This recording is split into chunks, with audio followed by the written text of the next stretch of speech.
Apokryphos, Maria, Apokrif, ternyata Bible banyak tiruannya. Artinya, tidak ada satupun umat Islam yang datang ke Mekah, walaupun dari Afrika, dari Australia, mereka berkumpul di belakang satu imam di Mekah Al-Mukarramah, di mana seluruh penduduk bumi yang beragama Islam hadir pada saat bersamaan. Dibacakan Al-Baqarah, dibacakan surah Al-A'la, dibacakan surah Yasin, dibacakan Al-Fatihah. Tak ada satupun yang mengatakan, wah ini bukan Al-Quran yang kita dengar. Kok beda ini? Kok berantemnya kita? Hajar itu imam, bidat itu imam, turunkan itu imam. Tidak ada kejadian itu sampai detik ini, brother. Walaupun kami memiliki banyak qiraat yang disebut dengan qiraat sab'ah, tidak ada. Karena umat Islam memiliki wawasan pengetahuan. Tidak mungkin. Bagaimana mungkin manusia bisa merubah firman Allah? Ketika panjang pendeknya disebut saja, orang sudah tahu. Diam dulu Tom, saya lagi bicara dengan saudara saya.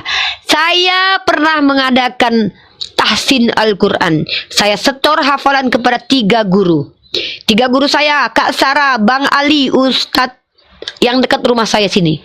Ketika saya baca Al-Baqarah dari ayat ke-35, 50, 50 ke 100, melulu kesalahan saya di satu tempat.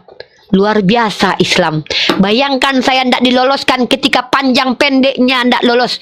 Ketika saya bicara Rifa, Kak Sarah bilang, itu panjang kok di situ. Bang Ali bilang, salah Uni. Bukan di situ panjang.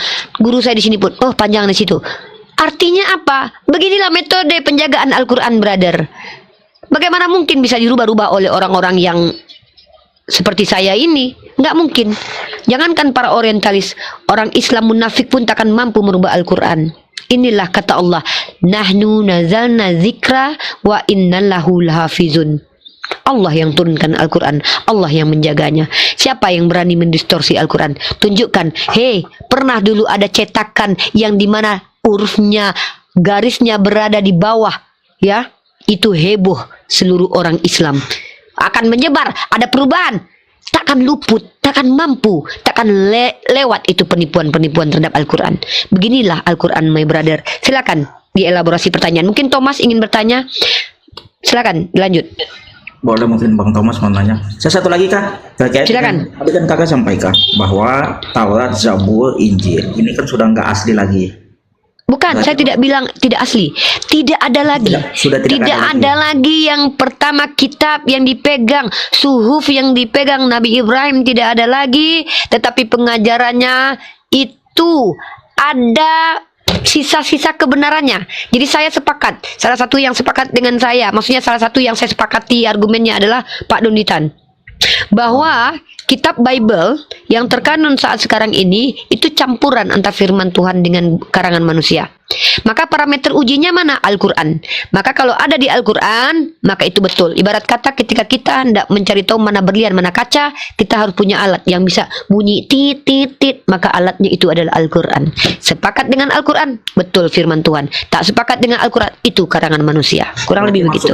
Maksud kakak, Al-Quran ini pelengkap dari Taurat, Zabur, sama Injil? Bukan pelengkap. Membenarkan kitab sebelumnya. Menjadi parameter batu uji untuk kitab sebelumnya. Yang dipegang oleh orang yang mengklaim bahwa itu Taurat, Zabur, Injil. Tidak ada pelengkap. Kalau dibilang pelengkap artinya kitab lama tidak lengkap. Tidak ada istilah penyempurna. Coba perhatikan di Al-Quran. Dalam Al-Quran itu Allah nazala alaikal kitaba bil haq musaddiqal lima baina yadaihi. Allah Al-Quran membenarkan kitab terdahulu. Yang mana? Yang dipegang oleh Musa dan Isa. Verifikator, betul. Saya lebih suka menggunakan istilah itu, verifikator. Kalau dikatakan penyempurna, diksi ini seolah-olah kitab yang terdahulu tidak sempurna. Saya tidak sepakat kitab terdahulu. Karena kitab terdahulu, Injil sempurna untuk umatnya, Torah sempurna untuk umatnya, Zabur sempurna untuk umatnya. Masa Tuhan nurunin kitab tidak sempurna? Al-Quran sempurna untuk umatnya Nabi Muhammad. Tapi Al-Quran membenarkan kitab terdahulu. Begitu. Nggak ada paling sempurna, karena semuanya sempurna. Oh, berarti 3 ini semuanya yang tadi kakak katakan bahwa sudah tidak ada. Yang ingin saya tidak tanya, ada. Kan saat ini kan yang dipegang sama kawan-kawan Kristen itu kan Alkitab. Apakah Alkitab Bible? Jangan pakai Alkitab. Alkitab itu bahasa Arab, diksi Al-Quran itu. Mereka tidak tahu malu pakai itu. Bible. Oh, jadi salah ya kalau pakai. Bible, iya, pakai bahasa Yunani. Kitab mereka bahasa Yunani dari kata Biblos, kumpulan buku, Bible. Soalnya kalau masuk bahasa Yunani bingung kita ini Kak. Tapi nggak apa-apa, Iya, saya karena pakai. gini loh, brother. Mereka tuh ndak mau. Mereka pakai bahasa Arab itu karena Alkitab itu nama untuk firman Allah, Dekku. Kalau dipakai kepada kitab mereka, kami ndak sepakat itu firman Allah. Itu surat Paulus. Coba perhatikan, Korintus, Efesus, itu surat-surat orang itu, bukan firman Tuhan. Berarti kalau Bible ini bukan turunan dari Injil ya Kak? Bukan. Bible ini adalah Pertanyaan saya kumpulan begini, Kak. kitab-kitab. Kan kalau seandainya Bible bukan turunan dari Injil, kok bisa ada beberapa Kumpulan buku-buku. kata-kata yang sama dengan Islam? Nah, saya sudah sampaikan tadi ya. Al-Quran membenarkan kitab terdahulu. Kitab terdahulu itu telah bercampur, bukan palsu, tapi telah bercampur. Maka kalau sudah tercampur, nih saya kasih analogi. Kalau bercampur antara berlian dengan kaca, maka di dalam campuran itu ada berliannya, brother. Ada kacanya juga. Gitu. Paham nggak analogi saya? Kalau bercampur antara berlian dan kaca, maka di dalamnya itu ada kaca, ada berliannya. Kalau cara mencari berliannya gimana? Pakai alat. Alatnya apa? Al-Quran. Gitu, brother. Biar bunyi dia titit, titit, titit. Ini berlian. Oh, kalau nggak bunyi ini, ini kaca. Buang. Begitu. Begitu, brother. Silakan, brotherku Castello. Atau mungkin kita ke si Tom lagi. Silakan Tom. Halo, makasih. Ini Bertanya ya. Ya, silakan. Bertanya. Saya mau tanya, Castello itu agama apa? Buddha. Oh, pantasan. Kedua, Kenapa pantasan? Pantasan dia cerdas. Iya, saya udah akui tadi. Emang orang-orang di luar Kristennya agak cerdas-cerdas ya. Untung saya pengen kali loh diskusi dengan banyak orang Buddha loh. Karena pertanyaannya berkualitas. Beda kali dengan kawan-kawan saya yang Kristen. Pertanyaannya, mana nama Hawa dalam Al-Quran? Mana dalil Nabi Muhammad disunat? Karena lemah hati lesu aku. Ya, Tom, silakan Tom. Kalau nggak kita lanjut ke Castello lagi. Silakan Castello.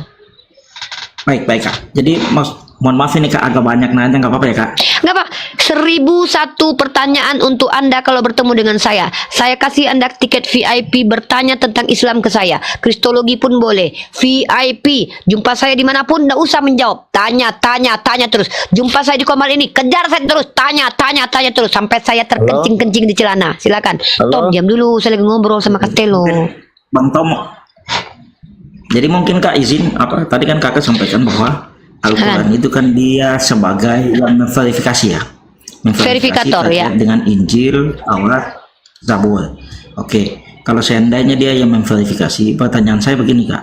Saat ini kan muncul kitab dari umat Kristen yang namanya kan Bible.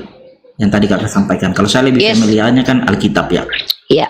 Cuman karena Kakak sampaikan Bible, maksud kita, apakah Bible ini menurut Kakak ya, ini menurut Kakak, apakah Bible ini memang dia masih murni terkait dengan Oke, firman Tuhan mantap tadi? pertanyaannya. Karena, mohon maaf karena saya sedikit mengikuti Bible, itu kan dia ada sedikit kontradiksi di situ. Makanya Rifa, saya out ya dari tadi tidak dikasih kesempatan. Ya, silakan mungkin Tom. habis ini nanti Bang Tom masuk saya. Atau nanti Tom kalau- silakan masuk dulu. Boleh, Tom boleh. silakan masuk dulu. Kasian kali situ ngambek dia. Ya udahlah Tom, ngambek. Saya tidak ngambek Tom. sih. Ngambek kan kayak emak-emak kurang belanja. Lanjutlah apa Tom?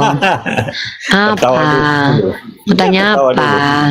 Tanya dulu. Tadi Tanya dulu. katakan Al-Quran itu waktu dibacakan dalam pertemuan seluruh umat muslim di dunia yang bertemu di Mesir. Kapan kami katanya- ketemu di Mesir? Ada aja sih Di Tom mana? inilah. Ngapain kami Sudahlah. ketemu di Mesir? Ketemu di Sudah. Padang aja sekalian. Nah, di Padang. Di Mekah, Tom, Terus, di Mekah. di Mekah. Inilah aku bilang kalau orang Kristen Katanya, tanyanya pasti kayak gini bikin sabar. pusing. Ini mau Mending aku ngomong sama Anda Castello. bisa luruskan. Ya udah Makanya aku luruskan dengar aja di pertanyaan Mekah. saya. Ya bertanya Ya, udah di salah Mekah. apalagi menjawab. Sorry kalau salah. Di Mekah. Udah aku maafkan. Dia sama. Nah, yang saya ingin tanyakan, ini saya lihat di Google loh. Dan sekalian Google. saya melihat diskusi-diskusi yang lalu. Hmm. Menurut kalian, Hmm. Al-Quran itu Hmm. murni, tidak pernah dirubah dan sebagainya. Pertanyaan saya, Al-Bukhari 15/386 hadis nomor 4604, ketika mushaf Al-Quran untuk mempersatukan umat Islam seluruh dunia telah disusun berdasarkan rasam Utsmani atau Utsman bin Affan, memerintahkan untuk membakar mushaf Al-Quran lainnya. Maksudnya apa itu? Mungkin Kak, sebelum Kakak menjawab, saya Jawablah, ingin Kak Telo. menyambungkan aja dari pertanyaan Bang Tom. Ini saya menyambungkan aja Kak terkait dengan pertanyaan Bang Tom. Kupikir Kak, pertanyaannya perbedaan berkualitas. antara hadis sama Quran itu seperti apa Kak? Ini baru Perbedaannya berkualitas hadis yang sama aku duga. Al-Quran. Memang Castello ini memang pintar dia. Kalau bertanya selalu aja yang berkualitas. Kalau si Tom tahap apa aja pertanyaannya. Ini Dia saya menanyakan lakukan Al-Quran aja, yang Kak, dibawa Mama. hadis. Enggak luar biasa loh si Jawab aja, Castello ini. jangan banyak Aku ngoceh. pengen loh orang kayak si Castello ini banyak-banyak di Udah dunia ini jawab loh. aja, karena itu kan Aku Castello menyambungkan Alah, aja yang dari Tom. Kristina. Dia mana Tom? Aku sama Kau kan Castello ini- aja. Aku menyambungkan aja Kak, jangan Ya, Castello mantap. Enggak ini bukan ini. Ini betul. Pertanyaan Anda itu bermanfaat. Pertanyaan Anda itu luar biasa. Perbedaan itu, Kalau si Tom Hanya tadi coba bisa perhatikan. beda. Enggak Ini perhatikan. salah dah. Enggak perhatikan apa kata si Tom. Nih, prolog si Tom kan. Kalian percaya Al-Quran murni kan? Bagaimana dalam kitab Al-Bukhari? Ketika ada kitab yang dibakar. Lah, polemiknya apa? Kau bawa masalahnya apa? Nah, Castello, ini ku jawab buat Castello nih, Masya Allah. Ya. Bentar ya. Bang Faruk dia ada di sini. Oke. Jadi teman-teman ya, Castello ini luar biasa. Pertanyaannya tuh strike to the point, fundamental. Ini namanya membuat saya bergairah dalam ranah dialektika. Apa? Yang saya pelajari selama ini tuh terkeluarkan. Selama ini nggak ketahan-tahan saya. Kalian tahu lah kalau yang nggak bisa dikeluarkan rasanya gimana kan? Nggak enak. Jadi contohnya gini. Apa perbedaan hadis dengan Al-Quran? Masya Allah. Qura'a yakra'u Qur'anan adalah kalam Allah. Perkataan Allah langsung, directly. Melalui perantaraan malaikatnya. Kalau hadis itu apa-apa yang disandarkan kepada Nabi Muhammad baik perkataan dan perbuatannya. Artinya begini. Saya kasih contoh. Ketika Abu Hurairah berkata, aku melihat Nabi memakan kurma. Artinya Ibnu Abbas menggunakan bahasa dia. Dia berbicara, tapi sandarannya tetap Nabi kami. Dia melihat apa yang ada pada diri Nabi kami dan dia mendengarkan apa yang disampaikan Nabi kami. Tapi perkataannya datang dari si Ibnu Abbas dan si Abu Hurairah. Narasinya keluar dari mereka, bukan kata yang didiktekan. Kalau Al-Quran itu kata-kata yang didiktekan. Makanya ada Qul huwallahu ahad, itu dikte. Ya, innani anallahu la ilaha illa anna fa'budni. Itu dikte. Tapi kalau dalam hadis, makanya ada begini. Telah bicara kepadaku Anas bin Malik. Anas bin Malik dapat dari Ibnu Abbas. Ibnu Abbas dapat dari Abu Hurairah. Abu Hurairah mendapatkan dari Nabi. Dia berkata, artinya diksi-diksinya muncul dari mereka sendiri. Tapi sandarannya kepada Nabi Muhammad. Divalidasi dengan sanad atau orang-orangnya tidak terputus. Siapa? Imam Bukhari. Bukhari itu seorang yang berilmu pada masanya, divalidasi oleh para ulama. Dia mengambil ilmu kepada ulama sebelumnya. Ulama sebelumnya ambil ilmu lagi kepada ulama sebelumnya sampai kepada Nabi. Nanti itu bisa terdeteksi dengan tulisan dari Imam Al-Bukhari sendiri. Maka ini yang disebut dengan hadis. Riwayat, penyampaian, beda asar dengan hadis. Kalau asar itu hanya di sahabat. Umar Ibnu Khattab berkata, aku hendak memakan es cendol. Lalu ada sahabat yang mendengarkan seperti yang dikatakan Umar Ibnu Khattab, aku ingin mengangkat. Tak ada kaitannya dengan Nabi. Maka ini asar.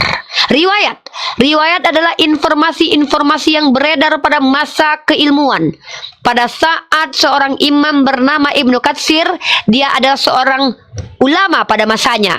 Dia kerjaannya hanya belajar mencari riwayat-riwayat, informasi-informasi yang dia dengarkan tentang bagaimana penjelasan dalam surah Yasin. Ternyata ada yang berkata, itu ternyata Paulus isinya.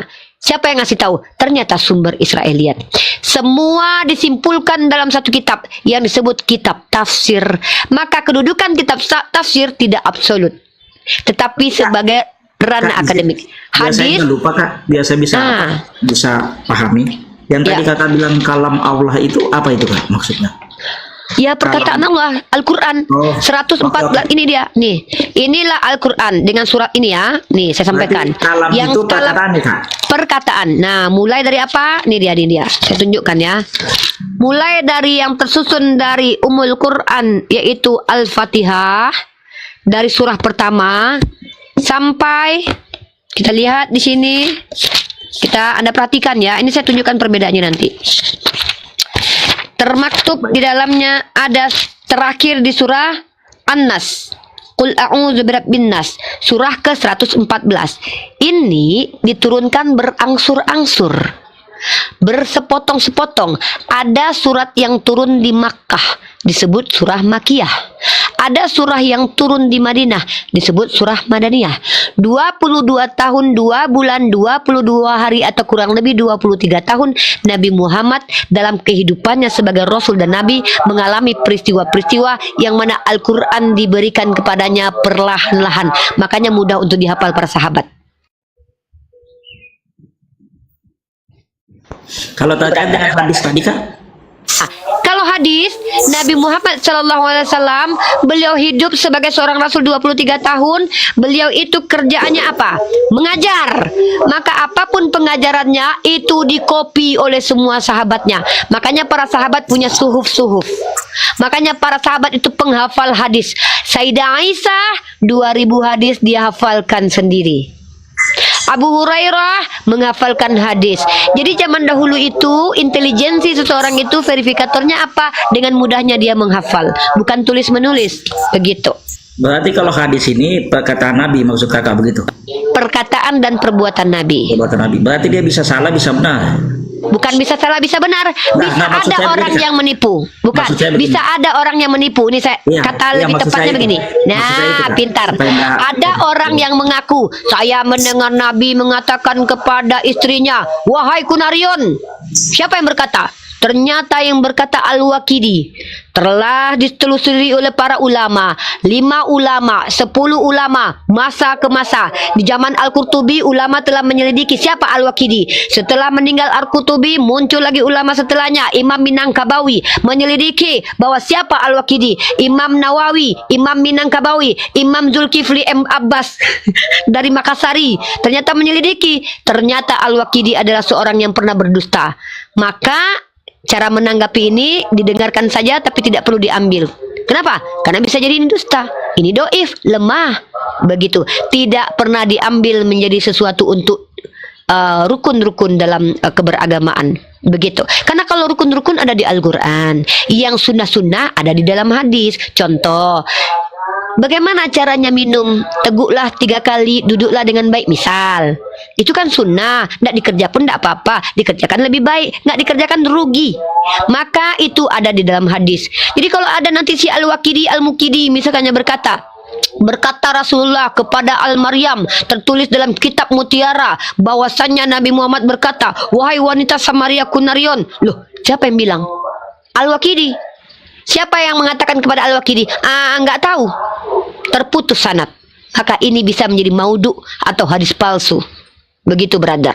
Atau misalkannya, ternyata dalam kaidah ilmu hadis yang dirangkum dalam sebuah kaidah keilmuan yang disebut dengan ulumul hadis, ada ilmu dalamnya ilmu ar-rijal atau ilmu manusianya, biografinya, atau ilmu rawi orang yang merawinya, atau ilmu sanadnya, atau ilmu matan isinya. Ini masuk dalam ruang akademik. Maka tugas kami ini apa? Utlubul ilmi faridatun ala kulli muslim. Kewajiban kami, Bang Mahadewa, Bang Faruk, itu belajar terus menerus karena ilmu Islam itu luas, terkadang tak terselami. Ambil mana yang kau cukupkan bagimu sendiri, makan mana yang bisa kau makan. Jangan kau kejar sesuatu yang tak terkejar, karena makommu akan diangkat oleh Allah kalau kau mampu naik kelas secara natural dari Allah. Itulah dalam Islam itu kami katakan tidak ada kami ini yang mengaku berilmu, karena tidak ada kami memiliki ilmu melainkan hanya sedikit saja. Jadi nggak ada dalam Islam ini kami sok-sokan mengatakan aku lebih hebat daripada kau. No. Seandainya saya mungkin paham kristologi, belum tentu saya paham fikih. Seandainya saya paham fikih, belum tentu saya paham ilmu tauhid. Seandainya saya paham ilmu tauhid, belum tentu saya paham ilmu yang dipakai oleh Ibnu Rus, yaitu ilmu mantik yang dipegang oleh Ibnu Khaldun, yaitu ilmu sosiologi. Jadi ulama kami ini banyak. Bahkan ada satu ulama yang menguasai seluruh cabang ilmu. Bahasa Arabnya jago, nahu sarafnya oke, kemudian mantiknya apalagi keren, kemudian ilmu laduninya luar biasa. Inilah yang disebut dengan para ulama yang namanya masyhur sampai saat ini. Di antaranya siapa? Ibnu Katsir. Siapa lagi? Imam Malik, Imam Syafi'i, Imam Ibnu Hambal. Makanya kami ada 4 mazhab.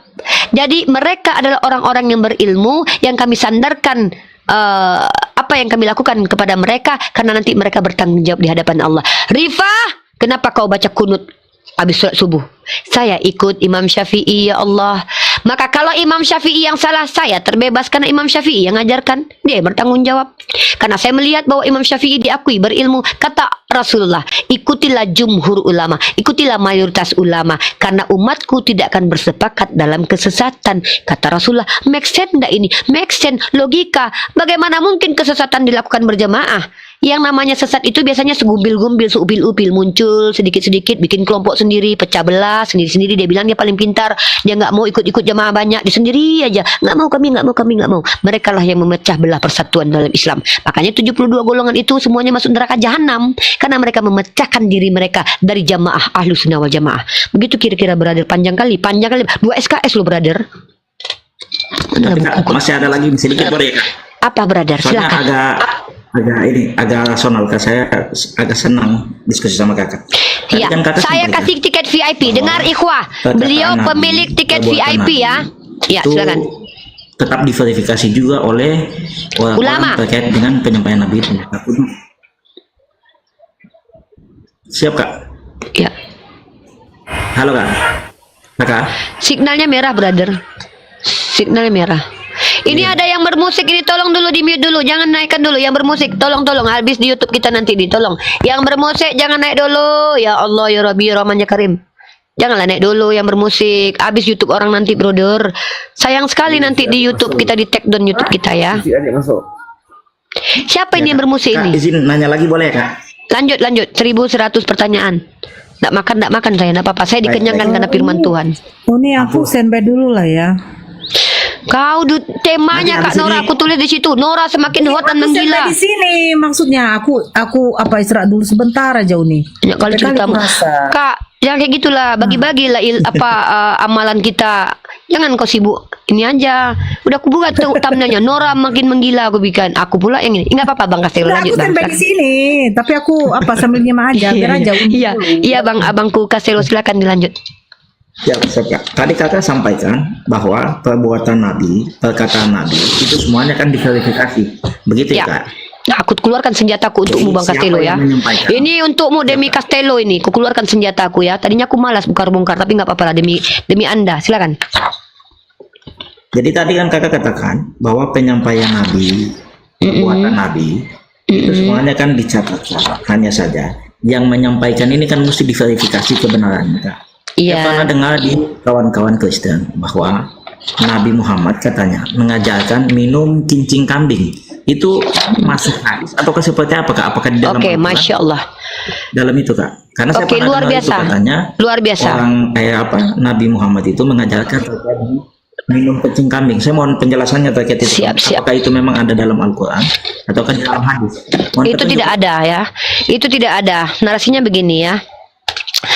Ya, saya jelaskan. Jadi pada waktu itu ada orang-orang yang mereka itu bukan orang Madinah. Mereka datang mendatangi baginda Rasulullah.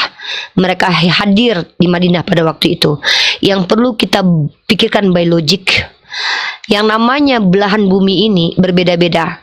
Anda misalkan tinggal di Bukit Tinggi. Daerahnya itu pegunungan, suasananya dingin.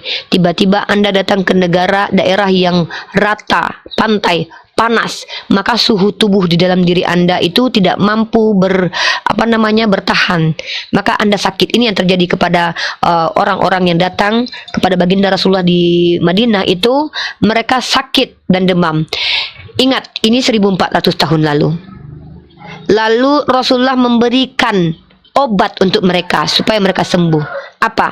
karena badan mereka tidak mampu beradaptasi ya. Terima kasih. Ya, nanti saya tunjukkan dalilnya. Saya jelaskan dulu. Kalian yang nanya-nanya dalil, gunanya apa aku tunjukkan dalil? Kau pun nggak percaya. Agustin naik aja ke atas. Aku yakin ini Oten ini. Oten tuh nanya-nanya dalil, giliran kita minta dalil sama mereka, mereka nggak ngasih. Ya, Castello nanti saya, karena ini satu SKS Castello, saya akan tunjukkan nanti kepada Anda dalilnya. Karena kita bisa continue nanti. Saya datang dimanapun, Baik, naik ke tempat saya. Ya, saya tunjukkan nanti dalilnya. Baik, siap. Jadi ketika orang-orang ini datang kepada Rasulullah, dia tidak mampu beradaptasi, maka solusi dari Rasulullah itu diberikan obat. Yang diperintahkan Rasulullah itu minum susu onta. Tapi kemudian campurkan air seninya sedikit. Ya. Dengar Castello, seandainya sudah ada tolak angin pada waktu itu, nggak mungkin Rasulullah mengajarkan itu. Pasti tolak anginnya disuruh. Tapi masalahnya pada saat itu orang sedang butuh pengobatan, orang dalam keadaan sakit. Apa yang ada pada waktu itu? Maka pada waktu itu dicampurkanlah susu onta dengan air seni onta. Itu. Nah, lalu apakah ini make sense? Mari kita bahas. Saya kasih Anda sebuah data yang ilmiah. Tapi Anda tanya ini jangan salah ya. Di Kristen itu nggak ada larangan minum kencing manusia loh. Iya, maksudnya karena saya dapat informasi Ya, dari sebelah. wajar mereka cuma ingin memframing, nggak, mereka hanya memframing, padahal mereka tidak ada larangan minum kencing manusia. Mereka minum kencing dirinya sendiri itu tidak berdosa kok. Kalau kami kami diperintahkan makanan halalan toyiban. Ya, bahkan babi bisa halal kalau seandainya itu menjadi asbab seseorang mati kalau nggak makan babi itu. Tapi nggak mungkin itu kejadian itu ya, karena Allah tahu mana yang diinginkan dalam hati, mana yang karena situasi dan kondisi. Saya kasih dulu, aduh, maaf ya karena ini Anda pertanyaan dadakan, saya datanya pun harus saya cari dulu ya. Siap Kak, ditunggu nih Kak. Iya. Mohon maaf karena repot ini Kak. Nggak masalah. Habis ini mungkin saya setengah jam lagi, mungkin sekitar 20 menit lagi. Saya juga ada kegiatan yang harus saya lakukan. Saya mau nge-gym. Oke, baik Kak. Karena orang Islam itu nggak boleh cuma pintar aja, harus kuat secara fisik dan cantik luar dalam. Asik. Nih ya, saya kasih data ya. Mungkin Anda boleh lihat di sebuah Instagram yang ini salah satu Instagram ini adalah You is Fit. Ini sering memposting keadaan-keadaan ilmiah ya. Saya kasih Anda sebuah data dulu. Aduh terkejepit tangan ya Allah. Kata orang di bawah tuh. Ya, orang Islam itu buka. Jadi laki-laki Islam itu disunahkan untuk disunahkan untuk menjadi laki-laki sejati Castello. Yang perempuan itu disuruh untuk menjadi wanita sejati. Nah ini ya, air kencing unta ternyata diperjualbelikan, dipercaya bermanfaat buat kesehatan. Mari kita bahas. Ternyata di sini kalau kita rujuk, terapi urin ini bukan hanya diyakini oleh orang Arab, brother. Tapi terapi urin ini sudah ada ribuan tahun lamanya. Ya, baik orang mana, uroterapi namanya. Urin terapi atau terapi urin sebenarnya adalah sebuah teknik pengobatan tradisional yang sudah ada selama berabad-abad. Kalau orang lain menggunakan air kencing manusia, Nabi Muhammad hanya menggunakan air seni unta. Terapi jenis ini tercatat dalam sejarah bangsa India, Mesir, Yahudi, Yunani, hingga Romawi kuno sejak abad pertengahan hingga zaman Renaissance. Pada masanya, urin khususnya urin manusia, ingat ya, kalau orang-orang Romawi kuno itu pakai urin manusia, dan Oten tidak ada larangan minum air kencing manusia. Urin manusia punya sebutan khusus karena manfaatnya seperti the gall of blood hingga elixir of life. Urin binatang seperti kambing, kerbau, domba, kuda, dan unta biasanya digunakan untuk uroterapi. Ya, air kencing unta. Binatang unta atau dalam bahasa Latinnya Camelus dromedarius, kok jadi kayak Yesus ya, gantian namanya. Selain tangguh di cuaca panas ekstrim, ternyata memiliki manfaat dalam urinnya. Di Asia, terutama Jazirah Arab, urin atau air kencing unta digunakan sebagai pengobatan tradisional. Dikatakan kalau suku nomaden Badui secara rutin mengkonsumsi 100 ml air kencing unta, baik dicampur dengan air susunya atau tidak, secara rutin untuk menjaga daya tahan tubuh mereka, karena mereka berpindah-pindah ya, karena mereka nomaden. Berdasarkan uji klinis pun diketahui kalau air kencing unta memiliki konstituen kimia yang bermanfaat bagi tubuh. Ya, kemudian air kencing unta dipercaya untuk antibakterial, anti kanker, anti patelet, antiviral. Wah, kalau minum ini nggak jadi viral kita ya. Kemudian siapa sangka ternyata harganya lebih mahal daripada biaya makan orang Kristen di bawah. Mahal, harganya sampai 300 ribuan tuh. Mahal tuh. Wah, air kencing unta lebih mahal dari harga diri kalian. Aduh, maaf, bercanda. Ya, mengingat bahwa unta adalah salah satu binatang yang pandai menyimpan dan sangat hemat air, frekuensi unta untuk buang air kecil termasuk tinggi, yaitu kurang lebih 5 sampai 11 kali. Setiap buang air kecil durasinya sekitar 18-28 detik dengan volume per hari 0,55 liter, tergantung dehidrasi atau tidak. Kemudian TLDR, uroterapi atau terapi urin sudah ada dalam kebudayaan India, Mesir, Yahudi, Yunani hingga Romawi sejak abad pertengahan. Biasanya ini yang tadi diulangnya. Lalu kita lihat secara medisnya sekarang. Kita lihat medisnya. Kita lihat medisnya. Aduh, sakit pinggang aku lama-lama duduk ini nih. Terapi urin dengan minum air kencing benarkah efektif? Markica, mari kita baca. Dari mana? Halo dok. Halo dok. Halo sehat. Oke. Reaksi yang muncul di benak Anda. Ini kita bicara kencing manusia ya, brother, bukan kencing onta ya. Bayangkan itu si Kiki Patmala minum kencing onta. Sekarang dia Kristen kalau nggak salah. Kiki Patmala jadi Kristen ya. Dia minum kencing dia sendiri kalau nggak salah. Boleh nggak sama Yesus? Nggak tahu. Apakah dia masuk surga menurut Yesus? Nggak tahu saya. Reaksi yang muncul di benak Anda saat pertama mendengar soal minum urin normal untuk kesehatan mungkin adalah rasa tidak percaya. Asal usul urin terapi. Ini dia. Terapi urin atau terapi air seni, ini udah dijelaskan tadi. Bagaimana cara kerja terapi urin? Tidak seperti yang selama ini dikira, air seni atau urin ternyata bukan sebuah kotoran biologis manusia yang dihasilkan dari sistem ekskresi, pembuangan. Kandungan di dalamnya diyakini masih memiliki sejumlah manfaat. Ini dokter kok bilang gini nih, sembarangan nih dokter nih. Darah yang menyimpan berbagai zat dan nutrisi penting akan melewati hati, di mana racun akan dipisah, bla bla bla. Ini masalah dokter. Manfaat terapi urin yang dipercaya. Betul aja lah kok lo dokter memuat beginian ini.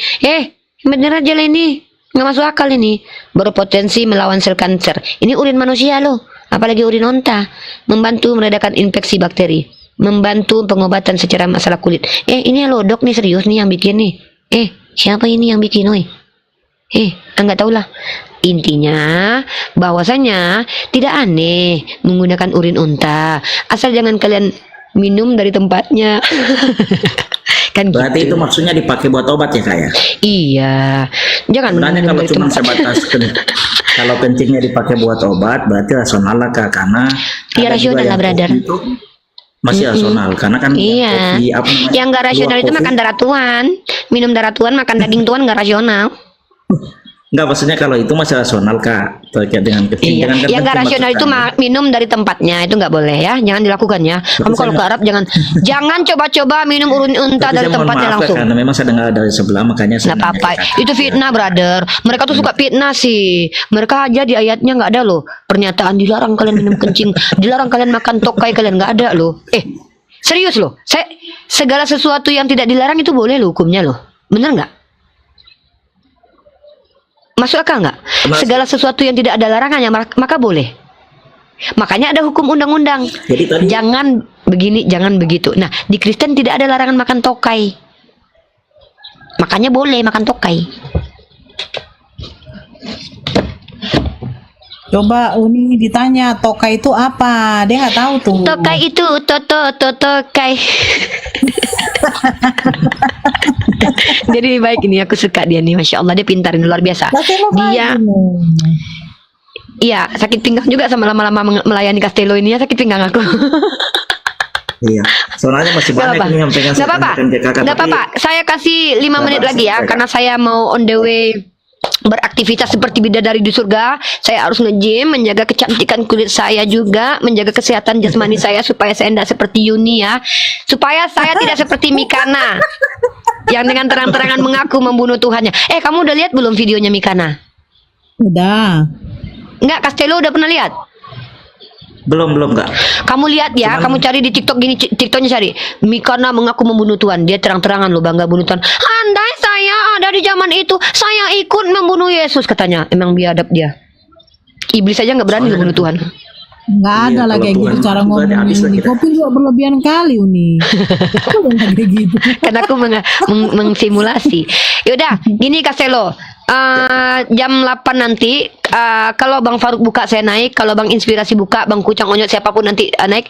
temui saya, datangi saya, ajukan 5.300 pertanyaan lagi, insya Allah. Boleh Kak? Paling Saya ini mau. kisi-kisi aja Kak. Kisi-kisi buat Kakak siapa tahu sebentar. Ya, kalau saya silakan, ketemu silakan. Kakak. Saya carikan literasinya, kisi-kisinya apa? Kisi-kisinya aja Kak. Tadi Kakak sempat Tentang sampaikan kitab suci, terkait dengan gini-gini. mazhab. Kitab suci, Jadi mungkin- ajaran. Terkait dengan Iya, maksudnya mengatai- sebentar kalau seandainya saya bisa live ikut Kakak. Nih, Saya pengen nanya juga terkait dengan mazhab yang tadi Kakak di 2 sampaikan. Raja-Raja 18 ada perintah untuk Masalah-masalah. mengatai itu. Iya, iya bang. Kak, bentar. Castello gimana Castello? Merah, Castello. Signalnya merah. Izin Kak? Ya. Ini Izin, orang Kak. baik ini. Jadi Iya, apa? beliau ini yang orang tadi baik. Kakak sampaikan.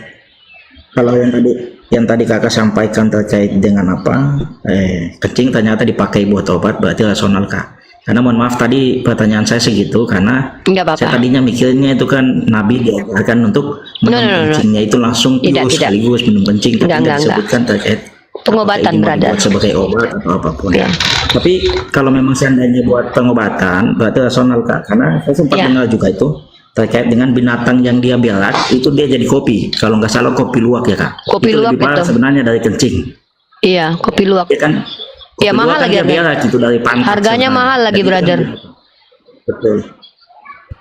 Jadi Iya. memang kalau terkait dengan obat berarti Kopi saya luwak mesti itu ini, kan 1 juta lebih sekilo tuh. Iya betul. Iya, makanya itulah yang tadi saya sampaikan kalau seandainya hanya sebatas kencing, lalu saya baru dapat penjelasan dari Kakak kalau kencing itu dibuat untuk obat, berarti masalah rasional masuk akal Kak. Yang ingin Iya. saya tanyakan begini Kak, tapi ini kisi-kisi aja karena Kakak waktunya juga mau nge-gym. Iya. Saya pengen nanya ke Kakak itu terkait dengan yang tadi Kakak sampaikan masalah mazhab. Karena mazhab ini kan tadi Kakak sampaikan kalau nggak salah dengar itu ada 4 ya Kak. Mhm. Ada 4 mazhab yang di Iya. mana saya sempat lihat terkait dengan yang dari kawan-kawan Nasrani juga yang sempat saya ikuti bahwa di sana juga kan Nasrani dipecah menjadi 2 hanya saja yang saya ketahui ya di Indonesia ya itu 2 Katolik No, sama banyak. Protestan Nggak banyak. hanya saja. Banyak 3.000-an Ya, ini lebih yang saya denominasi ketahui. Kristen. Ya. Mazhab itu Yang beda saya dengan ketahui denom. aja, kan. Nggak apa-apa, makanya yang saya ketahui ini kan tentang mazhab ini ada ustadz kita orang Iya. biasa. Nah, ini saya Oh, siap, perhandle dulu. Kita beda shift ini. Bang Dio, kita ganti shift ya. Perhandle dulu Bang Dio. Perhandle ya. Oke. Brother, saya serahkan Anda kepada brother saya orang biasa ya. Beliau guru saya, Siap, insya Allah apa yang Anda tanyakan insya Allah beliau jawab. Beliau punya kapasitas tentang dalamnya ilmu Islam. Saya izin dulu untuk keluar dari Komal. Bang Faruk, Iya ada Bang, ya siap. Banyak ya, Ini Kak. ada Makasih ya, Kak, udah penjelasannya, Kak. Siap, ada siap. Bang Dewa juga itu Bang Dewa. itu ada Bang Dewa juga. Izin ikhwah yang di YouTube, jangan lupa nama Bang Faruk, channelnya apa Bang Faruk? Mumpung ada live di YouTube ini. The Real Faruk Sianipar 44. Jangan lupa di subscribe The Real Faruk. Teman-teman kalau ingin menyaksikan bagaimana sudut pandang Kristologi dan Islamologi dari sisi seorang mu'alaf cerdas, yaitu Al Faruk Sianipar, silakan di subscribe channel YouTube-nya The Real Faruk. Kalau kalian ingin melihat betapa hot dan panasnya mu'alaf Nora menginjili, jangan lupa subscribe akunnya Nora ya. Ini ya, jadi kita itu butuh juga hiburan sekali gitu ya. Aku kalau nengok Nora ini emang jujur aja aku bilang menghibur aku emang dengan perkataan-perkataannya. Dan izin ya teman-teman, mohon maaf kalau ada perkataan saya yang salah. Saya meminta maaf dengan sangat karena saya adalah manusia biasa, belum dilantik menjadi Tuhan ya. Bahkan dalam iman Kristen pun Tuhan salah. Jadi andai pun saya melakukan kesalahan, saya tunggu saudara-saudara saya, asatis-asatis saya untuk memperbaiki saya. Seandainya yang saya sampaikan benar itu bukan karena kepintaran saya, tapi karena kebenaran Islam. Jadi itu saja mungkin. Salam hormat buat saudaraku Castello. Salam beda Tuhan, salam toleransi satu NKRI. Semoga Allah, doaku kepada Allah Azza wa Jalla sore ini, semoga Allah mengizinkan hidayah masuk ke dalam kolbumu sehingga engkau dikembalikan menjadi fitrahmu sebagai seorang muslim. Kata Allah, firmanmu sebenarnya muslim, orang tuamu yang menjadikan engkau sebagai orang Buddha.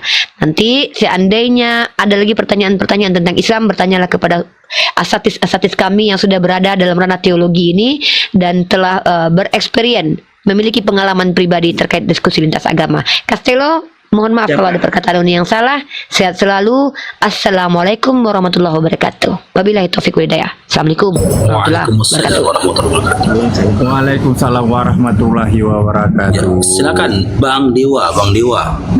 Bang Dewa ini style mute, style diam aja dari tadi Bang Dewa ini.